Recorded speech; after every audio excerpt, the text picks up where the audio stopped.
ఉత్తర భారతదేశంలో హిమనీ నదులు పొంగి పొర్లుతున్నాయి. ఏదైతే హిమాలయన్ రివర్ సిస్టమ్ ఉందో ఆల్మోస్ట్ చాలా నదుల్లో ఫ్లడ్స్ వచ్చేసాయన్నమాట. ముఖ్యంగా పంజాబ్లో ఫ్లడ్స్ వల్ల విపరీతమైన పంట నష్టం జరిగింది. గత 30 సంవత్సరాల్లో ఎప్పుడూ కూడా కని విని ఎరగనంత వరదలు పంజాబ్లో సంభవించాయంట. దీంతో అక్కడ పంట పొలాలు దెబ్బతిన్నాయి.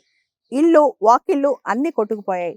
జీవనోపాధి మొత్తం పోయిందని చెప్పి అక్కడ రైతులు వాపోతున్నారు. ముఖ్యంగా పంజాబ్లో కాటన్ కావచ్చు, షుగర్ కేన్ కావచ్చు, ఇలాంటి పంటలకి తీవ్ర నష్టం జరిగిందంట. విపరీతమైన వరదల వల్ల ఇవన్నీ కూడా మునిగిపోయాయంట. పంజాబ్లోని అమృత్సర్ ప్రాంతంతో పాటు అనేక ప్రాంతాల్లో వరద బీభత్సం సృష్టించిందంట. మనకు తెలుసు పంజాబ్ అంటేనే 5 రివర్స్ ఉన్న ప్రాంతం కాబట్టి దాన్ని పంజాబ్ అంటారు. అయితే పాకిస్తాన్ సైడ్ పంజాబ్ ప్రావిన్స్, ఇండియాలో పంజాబ్ అన్ని చోట్ల వరద మాత్రం ఉధృతంగా వస్తుందన్నమాట. ముఖ్యంగా సట్లెజ్, బియాస్, రావి, చీనాబ్, జీలం ఈ నదుల్లో వరద పొంగి పొరులుతుందంట. ముఖ్యంగా భారతదేశంలోని రైతులు అప్పుల ఊబిలో ఉన్నారు. పంట నష్టాలు కూడా బాగా జరుగుతున్నాయి. దాంతోపాటు రైతులకు వచ్చే ఇన్కమ్ కూడా సరిపోవట్లేదు. ఈ పరిస్థితిలో ఇలాంటి ఫ్లడ్స్ వల్ల వాళ్ళు ఇంకా ఎక్కువ ఇబ్బందులు పడుతున్నారు. అయితే మనం వెదర్ ఫోర్కాస్టింగ్లో మనం ముందంజలో ఉన్నాం.